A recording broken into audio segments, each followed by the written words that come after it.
นะเนาะได้บ่น้องมั้ยมาย่องก็ได้มั้ยแอบบ่นักเด้เนาะ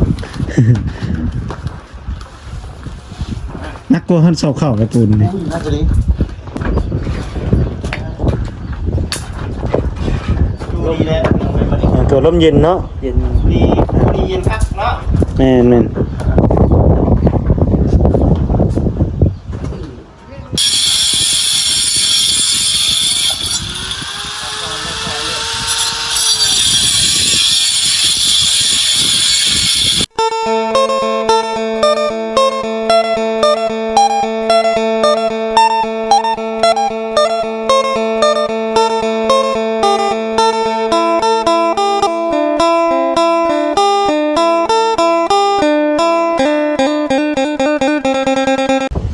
โดยเนาะพี่น้องเนาะ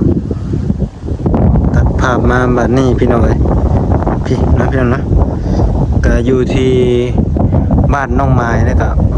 บ้านน้องจ้อยเนาะพี่น้องเนาะแล้วก็บ้านน้องดาวบ้านน้องสายละบ้านน้องถวยทองพี่น้องเนาะมาบัดนี้พี่น้องเท่าบ้านน้องถวยทองเนาะพี่น้องเนาะกำลังดำเนินการต่อพี่น้องเนาะกำลังก่อพี่น้องกำลังก่อเนาะพี่น้องเนาะบ้านน้องถวยทองก่อนอื่นกับสบายดีสวัสดีพ่อแม่พี่น้อง FC กันเบิดสุคนเนาะพี่น้องเนาะบ่ว่าสิอยู่ในหรือว่าต่างประเทศพี่น้องกันยินดีต้อนรับเข้าสู่ช่องของเบาหน้าหรือว่าเบาเสียงหน้าเนาะพี่น้องเนาะแต่ไหนก็ฝากพ่อแม่พี่น้อง FC เข้ามาเบิ่งมาชมแล้วก็มาเป็นกำลังใจทางเบาหน้าให้เด้อพี่น้องเนาะถ้าผิดพลาดประการใดทางเบาหน้าเองก็ขอโทษขออภัยหลายๆเนาะพี่น้องเนาะมานี่ก็ถือว่า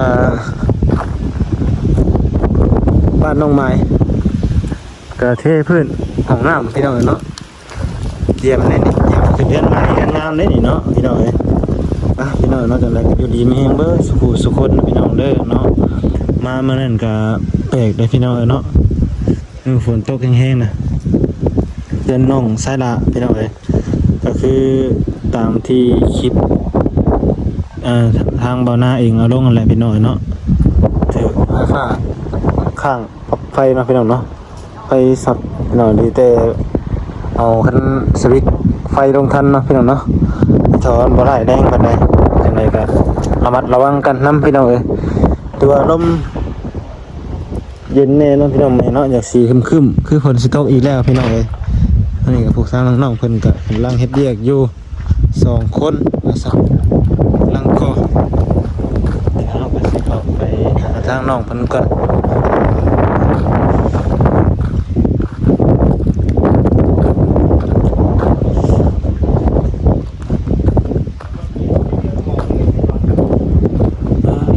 สวัสดีครับน้องเถือทองเด้อครับมันคานมาน้องคานนี่ก็ขึ้นก้อนบ่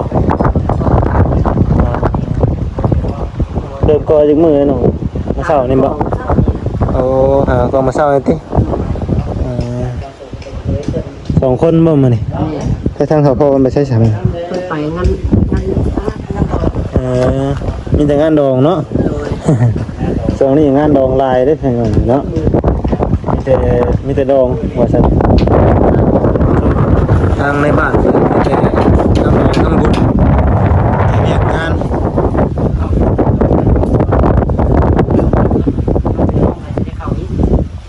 เดินมากัน3คนเนาะสบายดีสบายดีเด้อน้องสายหลานเด้อบ่ได้ก็คือมือนี่คือสิได้เนาะเป็นมือกล้องทางบัญชีเพิ่นแล้วก็พอดีเลยกันเด้ทั้งบัญชีกับมือนี่ก็ไปอันคือกันเนาะไปงานงานดองโอ้ยครับงานดองพี่น้องเนาะนี่เป็นก็เคยอยู่หักจังได้เคยกับเพิ่นบ่ได้ใช้เนาะเคยบ่ได้ใช้บัดนี้ปัญหาผู้แคนสิติปัญหาผู้แคนนั่นก็เอารถนาเกซอยเด้อจังได๋ให้เคยจังหวะให้สาวบ่จังหวะสาวเดือนลูกแต่สาวเดือนลูกเคยเนาะช่วยสินช่วยไข่ได้บ่สินะแม่นๆเอาลงไปเถอะเนาะ ต้องไว้ดีเนาะคัก กำลังก็พี่น้องท่านน้องเถอะ ๆแล้วก็ เดินมาเช้านี่เนาะถือไว้เต๋อเยอะน้องก็2คนน่ะ 2คนเนาะรอบเช้าถือว่าไว้อยู่ได้ ได้พักอยู่ว่าน้องเซน่ะได้พักผ่อนอยู่ว่า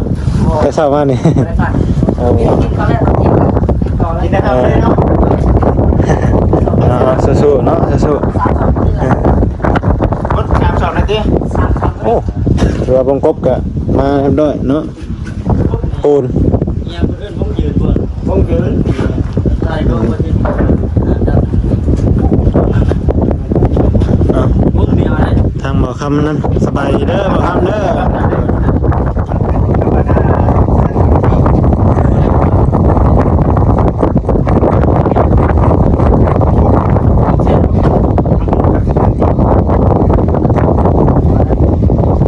เข้ามาอยู่ตรงนี้เนาะเห็นน้ำมีของเอ้ยเพิ่นเขียนไว้เราคนเดียวบ้านเฮาพุ่นมันก็สิตายอีก แต่บ้านเฮาน่ะแพงกว่าบ่โดนนั่นแห เดี๋ ละ ยวนี้มันจะแพงนะ แถวนี้แพง แพงนะเดี๋ยวบ้านเฮามันก็ ที่ว่าที่เอาเบี้ยว เดี๋ยวกับพุ่นนะพุ่นบ้าน พูดว่า เนาะ จะอยู่ชื่ออยู่ห้านนี่บ่ติ มันสิได้ดีเลย เนาะ พูดว่าจะ กับคามันสูงแน่ แพงกันยังแพงค่าเป็นส่งเนาะ สูงพร้อม เป็นว่าใน ไก่พร้อมเนาะ ที่อยู่ในโชว์โดยทางแทนนี่นะ มันก็สิอยู่ประมาณนี้นะแต่ว่าเอายังได้ซะเนาะมันเลือกบ่ได้ได้ซะคือผ่านเบิดนี่เด้เบิด3-4หลังเอาน้ำเพิ่นเบิดแบบเนาะคือว่าหั่นทางเพิ่นเองก็ขายทางชาวบ้านนิยมคือกันเนาะมากตัวนี้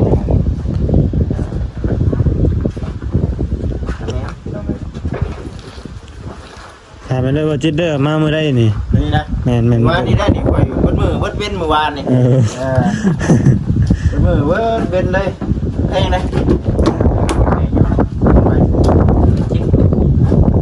ไม่จริงครับ ไม่จริงเนาะ ซื้อน้ำอันเนาะซื้อน้ำอันจะไปซื้ออยู่ ผมอยู่ในนึงเลยกับผมเยี่ยมมันนึงสอนเยี่ยมสอน ซื้ออยู่บ้านฮาพูนบ่อนมันใกล้แล้ว แม่น พูดว่าเขาอยา ก็ ก ต้องซื้อบ่อนมันใกล้ ปูนกะเมื่อวานนี่บ่ปูน เมื่อวานนี่เลยตัว โอ้ นี้ ปูนก็มาเนาะบอกกับเมื่อวาน บอกกับเมื่อวาน แห่กับเมื่อวาน แม่เดี๋ยววานนี่ เห็นอยู่ในคลิปเพิ่นเมื่อวานนี่พี่น้องเนาะบ่ได้มานํเพิ่นพี่น้องเพิ่นมาคนเดียวว่าจิตเมื่อวานนี่โอ้ มาวันนี้โชว์เลยเนาะ แม่น แล้วมาเนาะบุญก็ต้องมันแล้วนี่เนาะถ้าบุญโบกบุญโบกสิต้องเติมมันบ่ ตู้ปูนใช้ มันแหละที่มันตื่นบ่ เติมแล้วเนาะ บ่คำต้อง พิจารณาเบิ่ง พิจารณาก่อนเลยที่ เนาะ เห็นในกออีกมีจ้ะ เป็นอยู่บ่เนาะแม่นท่านลูกประยักษ์ลูกกลางประยักษ์บ่ มันสื่อคืองูลอยอยู่ไหนเนาะเอาเดี๋ยวครับเนาะ อยากให้มันงามเฮ็ดเนาะอยากได้สิงาม แต่ได้จะมาก่อขางนี้ได้ต้องก่อขางนี้เนาะ บ่ ไม่ใช่ก่ออะไรเนี่ยก่ออยู่ในดิ เอาไว้ก่อนกลางนี่บ่ ได้แน่เนาะแต่มันก็ขึ้นกับความมักได้เนาะ โดย ความมักความชอบของคนเราคือคนจะได้เงินบางคือบางเงินเขาเจ้าจะโชว์เสาเนาะแม่ อันตีนมันนี่บางคนก็สองอันเลยเนาะ ดีนะคือกัน เพื่อนบ่ถ้าเห็นพ่อเฮ็ดของน้ำตะกี้พี่น้อยเนาะใส่สองอันเลย คือกัน ก็สองแล้วทางลุ่มแล้ว ก็จะทางลมมาพี่อันนึงพอแห้งแล้วเนาะบก 1,000ก้อน ใส่สองอันดิ จะได้ใส่ไฟ เหยียบใส่ให้ ใส่ บ่ ไฟโอ้ไว้ดีเนาะนี่ว่านี่บ่นี่ มื้อนี้ได้นี่ เช้านี่น้องสองคนได้บ่ครับมั้ย เก่งเนาะเก่งเด้อเก็บแล้วบ่น้องถือทองวันนี้ ว่าเอาไฟเพิ่น เอาใช่ไหม เอาไป เพิ่น น้ำแหละ เอาไปงานพุ่นเฮ็ดมื้อบ่มีแนวเฮ็ดพี่น้องเอ้ยมีแต่สิได้หยุดได้เพิ่นเนาะ น้องดาวก็ไปคือกันบ่ บ่ แต่ไปเฮ็ดเวียกกันอยู่ศาลาบ่ เป็นอันลูกระเบาเลยเอาเมีย โอ้เป็นงานดอน งานดอก ลูกระเบาเลย เคยก็ต้องได้นะเนาะได้บ่น้องมั้ยย่องก็ได้มั้ย แม่บอกนักเด้ นักกลัวหันสอบเข้าไปปูนนี่ นักตัวนี้รู้ว่า50เดือนอยู่ดิ ทำกันบ่ เดี๋ยวอันนี้มันนักแน่นเลย นักจมเนาะ ทำกันบ่ ต้องหาสิโลเลย 50โล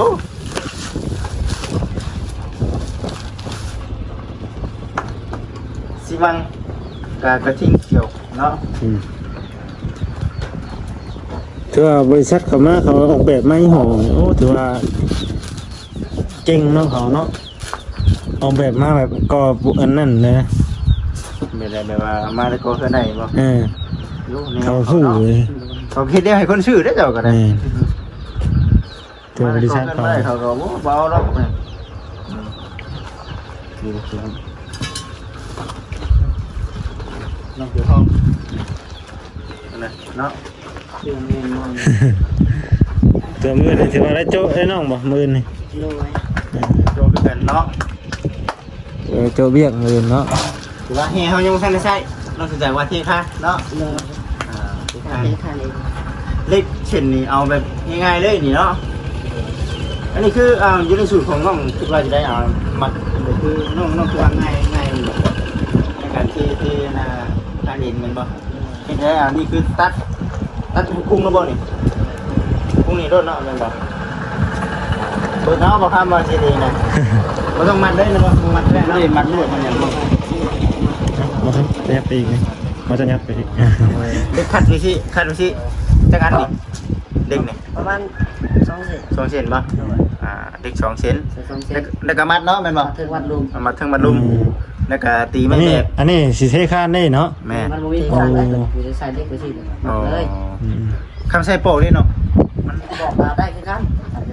เดี๋ยวมันช้าเนาะ มันเลยทางมันสิใหญ่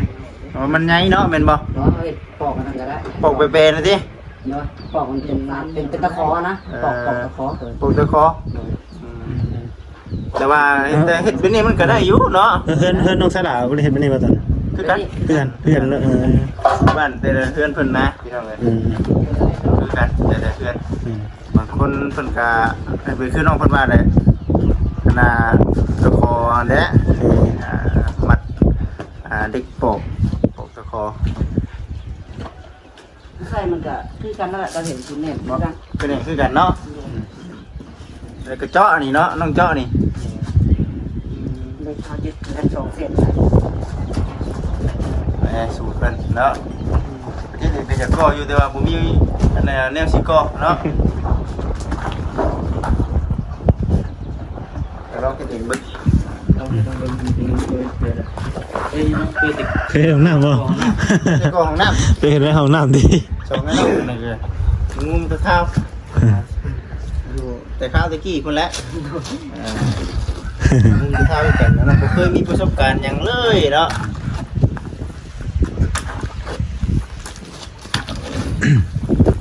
มันหยุดงานพี่น้องเนาะคือการทำงานหลังจากว่าวิดมือได้ใช่เนาะมันก็มีนะเพื่อเมาข้างในเนาะสังแก้วก็ได้ว่าเยอะ งานต่อเลยไอ้ ต่อได้มันบ่ งานดอนนี่อีกพี่น้องอีก พี่น้องอีกนะจ๊ะ โดย อันฟูเทียนี่รถลมเหมือนว่า โดย รถปีเทียมือ โดยนั่นแหละ จะว่าไปนอนเลยตีแต่พี่น้องครับพี่น้องเลยเนาะ ขึ้นเลยเนาะ บัด พี่พระเจ้า งานต่อมีอีก ไป อันแจกมัน ไปบ่บัดนี้ คือเก่าทั้งพ่ออีก พี่น้องอีก พี่น้องอันเป็นอันนั้นเด้เมียอันผัวของอันอาจารย์เลย โอ้ ทอนที่เสียไป โอ้ งานแจก แจกนั้น ต้องสิเจ็บบ่บัดนี้เสร็จงานบ่บัดนี้มีเงินได้เนาะ ฮะ มีเงินได้มันบ่ โดยนี่นะมันได้แล้วเหรอวะเงิน ได้แล้วบ่ ได้แล้ว ได้เท่าไหร่ก็ จักน้องหลาผู้ มีงบเพ็ดแล้วเนาะ ข่าวว่าค่าบอกขออนุญาตนำค่าหัวสาวสิงคอน100ล้านบ่อันคิดบ่ จะไป ก็ข่าวคือว่า100ล้านเนี่ย 150บ่ 100ล้าน มีบ่ตอนนั้นเนาะ พาประกันภัยเนาะ ว่าไปเนาะไปนี่ครับอันนี้คือเรียนมือบ่เนาะงานนี่เรียนมือบ่หรือว่ามันบ่ได้เรียนบ่ สิเรียนนั่นแหละ เรียนบ่ คืออันที่ว่าการงานแจกคือพร้อมกับคือน้องจ้อยเลย พอดีก็ตั้งขึ้นบน มันเจกันได้ เพื่อนน้องจ้อยสิขึ้นหรือเปล่า มันก็คือการเชื่อม ต้ เนาะ ม วันที่เท่าไรนี่วันที่เท่าไรนี่ จักว่าแห้งคำหนึ่ง แฮมคำหนึ่ง มันก็คือการเชื่อม พอสงการ สงกรารทั้งเดือนหน้า เพื่อนเพิ่งงาม เนาะ เนาะ นั่นแล้วจะมันก็คือการเชื่อมอยู่ เพื่อนเพิ่งงามสินอนเข่าใช่ ว่าเดี๋ยวอดใจ แล้วเนาะ คือเลยว่าการขึ้นบัตรเดียวพร้อมเดียวกันนะ มันชื่อเครื่องชื่อคลองมาเต็มมาเลย ซื้อมาเลย เนาะ น้องดามาบ่เห็นบ่ ข้างดาวก็เห็นอยู่โดยสบายดีเด้อ เพื่อนเพื่อนไปยังไงเล่นออกหน่อยละอันละใช้ลูก ใช้ลูกมือ คือบอกแม่ไปรถ ยืมรถหรือยืมชายืมชาเราถามเป็น ทีมชาติหมายความว่าเพิ่งเจอเราเพิ่นสิชงเราเป็นบ่ ชิชงไว้หรือชิชงชาใช่ตลาดได้จ้ะชงอ่ะเบิ่งอยู่เฮือนมาแหละตัวนี้เฮาใช้อยู่ใช่ใครชงไว้แล้วไปตัวนี้ก็ได้แล้วก็มาชงนี้ นี่คือน้องดาวบ่ ใช้อนุมูน้องดาวได้จ้ะบ่เห็น ได้ลูกมืออันนี้วะ ประตูเฮือนมาค่ะ ดีเจ เอาเดี๋ยวเบิ่งไป นี่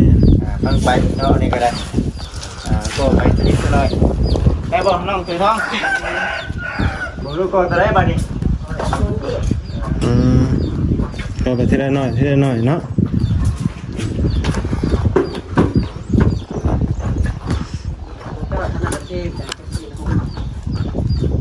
ช่างก็ดีมันจ่อยกันเนาะ เดียว แม่จะหูเพิ่นเนาะ ให้น้องจ้อยเทพื้นของน้ำบ่เทยัง ช่วงที่นี่ ยั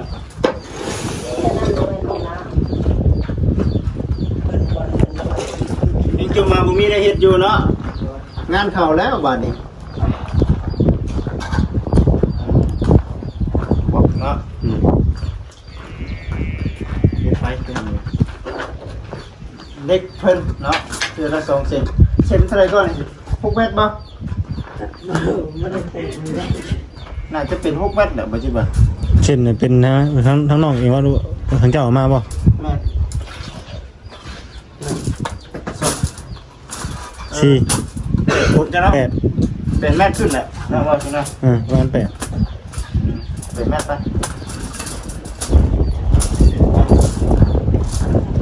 เป็นแมตร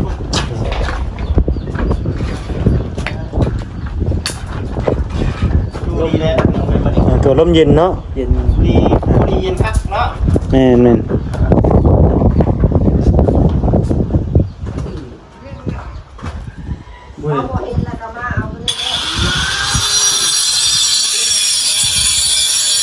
ทำแล้วล่ะกลุ่มอยู่นะพี่น้องเลย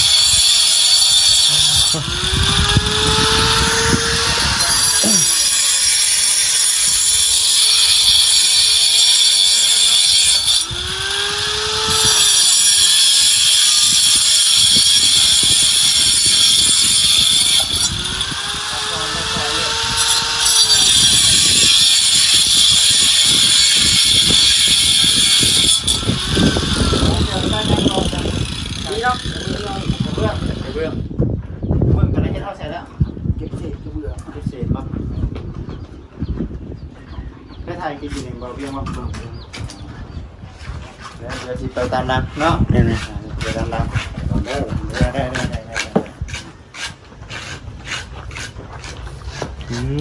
เห็นบ่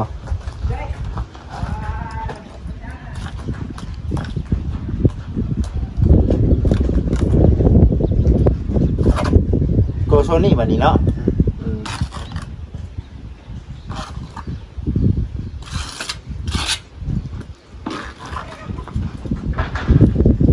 เขียนมีจานเนาะบอกลองก่อนเนาะลองให้บ่ทำมาได้ลองเนาะมีแผนเพิ่นเสียกันนะเนาะต้อง ลองมาจิตเดือนน้องเสือท้องเป็นยังเนาะ เดียวเป็นน้ำยูเลยเนาะ เป็นยังเนาะพี่น้องเนาะมาจอกหัวกันพี่น้องเอ้ย ก็เบิ่งเฮานอกเพิ่นเฮ็ดเด้มันนั่นนี่ มัดเลยกันแล้วก็ ข้างนอกเช้าให้มันดูข้างนอกแม่นบ่ต้องเฮ็ด บ่มัดทั้งหมดบ่ซึ้ง แปลว่าอันนี้เขาอาศัยตัวนี้เนาะ ง่ายๆคือเอานี่เป็นอาจารย์ท่านเป็นรักให้รัก บัดนี้ไอ้ต้องไปพูดเนาะบัดนี้ไปพี่ว่าพี่ ไป ว่า ก็ได้ตัวนี้ อันนี้มา มันต้องสลับกันเนาะตัดสั่นกับตัวนั้น พอมีพูดน้ำเนาะ สลับกัน คือบ่อนนี่เนาะคือสิบ่มันก็บ่เคยเห็นเนาะ อยู่ครับ เนาะอยู่ข้างนั้นได้นี่เนาะ เฮ้ยตัดกูเลย ต้องใช้ตัวนี้ก่อน เครื่องนี้ ยังไม่ทราบเลยก็บ่เป็นหยังเนาะ นี่ ใจเย็นๆบางทีบัดอยู่เฮือนบัดขึ้นอยากกันนั่นได้ใช่ ก็ คืออยากก็มีเปลี่ยนไว้จากดูพี่น้องเลยทางจิตนี่ครับอุ้ยขึ้นเหนียวแท้นี่เนาะ คุณเหนียวมันก็ต้องใช้คุณเหนียวนะมันติดจางแบบจะได้แบบว่าเนี่ยมันติดอยู่วันไหน ที่เพิ่นเคยสอนเฮ็ดไว้ก็เห็นป้า มันนี่บ่น้องมันคือเหนียวข้างนอกเหนียวข้างนี้นี่เนาะ ทั้งหลาตื่มได้มันยักแล้วอีก แต่ว่ามันเหลวนะแม่นต้องตื่มนะต้องตื่มปูนเนาะให้มันเหนียวให้มัน ปูนก้อนนี่เฮาเอาแบบจักอันทรายจักสอบเนาะต่ออันปูนทรายจักรถนะ นี่เนาะน้องเนาะ ทรายจักรถต่อสปูนสอบหนึ่ง เขาเขียนอยู่ได้บ่เสียงนะ เขาบอกซ้อม เขาเขียนบอกอยู่บ่ น้ำกระสอบมันได้ ง่ายเลย เปิดบอกเนาะมาตัดเขายังบอก เขาเบิ่งแม่เด้อไปเบิ่งเด้อมันมีอยู่บ่แสดงว่าเป็นชา เดี๋ยวที่ข้างชอบนี่ยังนุ่มๆเดินท่าไปด้วย เจ้าได้ที่คานบ่มาเช้านี่ ที่ข้าง เอาเลยคือดีแท้ แม่นนั่นได้คานฮักกันเนาะใส่วิสูตรใส่วิสูตรปูนตกกันนะ โอ้ยจัง เอาไปยังวะ เดี๋ยวมันเทบ่สินะ ธรรมดา ธรรมชาติได้จัง ต้องให้มันเหี่ยวเนาะมันเหี่ยวเลยเนาะ เนาะก็ทุกเดียวกันเลย แล้วก็เนาะ ก่อนได้บ่เนาะ ดึงเพียวเลยก็ได้ อ๋อ ดึงเพียวเฮามาให้คุ้งได้เนาะ เนาะ ได้บ่ซั่น มาปรุงไปไหนก็ได้เอาไปนี้จะที่นั่นหนึ่งไปอันนั่นหนึ่งก็พอละ เอาไปอยู่กับมันดิบอกคำเลยมา คืออยู่ คือก้อนนี้แหละก้อนต่อไปจะทำได้พี่น้อง เจ้าคืองูลอยจังติ คือรอยดินี่ไม่ได้ก็ให้ชิได้นี่ จะเข้าไปเอาไปแต่ก้าวเอามือฮุบไปนะหยุดคู่โค้งด้วยมั้ย เดี๋ยวพอนี้มีปุ๊บก้อนหนึ่งเก่าพี่น้องน้องเบิกก้อนที่สองบาทเฮ็ดคือยันจิ๊บนี่เนาะเบิ่งเด้อเด้อ จะปูนบ่ติดติ โอเคเนาะ เนี่ยส่วนนี้ ตัวนี้ต้องตู้หน่อยจะหน่อยมันบ่ ตก ตีมันออกนะขอตีมันขับ เอาเลย เลยแล้วสุกหัวมันออกมา ติดนะ แค่แล้วล่ะ อ๋อตอนนี้เนาะคำผิดนี้เนาะเก็บรายละเอียดไปน้ำบ่ใช่ไหมเอ้ยลองบ่ครับลองบ่แม่ น้องเบิ้ง เจ้าข่อยบ่เป็นหยังนะขี้ได้ข่อยก็อยู่เฮือนข่อยเองเจ้าวัดขี้ได้ก็พวกเราเบิ่งอยู่บัดนี้เนาะ เองก็ดันดิ ให้กดดันแล้ว สาวเบิ่งเลย ย่านมาเถ่าอีกทีเนาะ ลงก่อน ยันพี่ใจยันแล้วเนาะ ทางนี้ว่าใช่ไหมเนาะตะปูแค่นี้ เหยียดตะปูก่อนนะ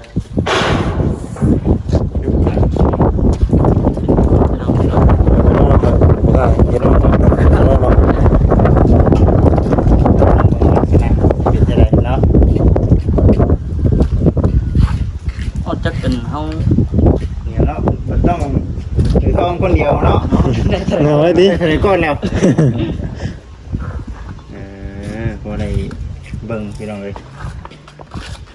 ถ้านี่ถ้ามันเดินกันเป็นยังมันหน่อยบอกเป็นน้ำบอกเลยเนาะว่าให้มันบ ร อ อก บรู้อีกเนาะ ว่าให้สนบ มั อน ก ยังบ่ทันได้แข่งเด้ เนาะ ว่าให้สนเสมอกันเป็นน้ำบอกเลย เป็นน้ำบ่จีเฮ็ดนี่แหละ ต้องได้ปรับใหม่ด้วยมั้งต้องได้แก้ไขใหม่ ต่างเพียง ยังบ่เพียงดีบ่ เรียกว่าได้นะ ให้ถามดิครับยังไม่ได้อยู่ผมยังไม่ได้ แล้วได้แล้ว ได้ปะ